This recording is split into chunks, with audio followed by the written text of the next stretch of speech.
kwamba sisi Dodoma mjini tunaitaka serikali kumwachia Lissu bila masharti.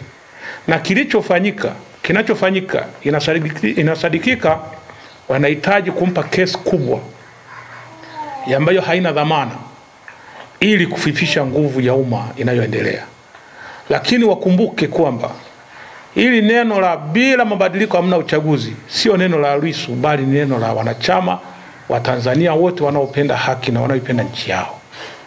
Hatuwezi kwenda kwenye chaguzi za namna hii, chaguzi ambao Chama cha Mapinduzi wao kwa wao wanashindwa kufanya haki kwenye chaguzi zao.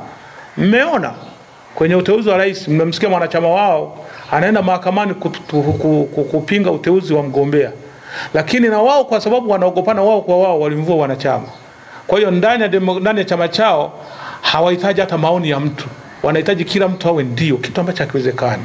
Nchi yetu ya Tanzania tunakoipeleka ni sehemu ambayo haieleweki. Tumeona uchaguzi uliopita mwaka jana, tumeona watu walivyopigwa, tumeona watu walivyouawa. Hapo Kienda Manyoni wamemuua mtu anagombea nafasi ya kitongoji, lakini wamemuua. Watu wamekamatwa. Hapa Dodoma walikamatwa maboksi, lakini waliokamatwa walipigwa, ila walioleta maboksi waliona wao ni wema. Mimi mwenyekiti wa Dodoma mjini kwa niaba ya wenyeviti wa viongozi wenzangu, viongozi wa kata, wanachama na wananchi wa Dodoma mjini, tunapinga vikali kukamatwa kwa Mheshimiwa Lissu na kunyanyaswa kwa viongozi wetu wanaoendelea na operation ya bila mabadiliko hamna uchaguzi. Itaka serikali isilete vitisho na kuwazuia wananchi.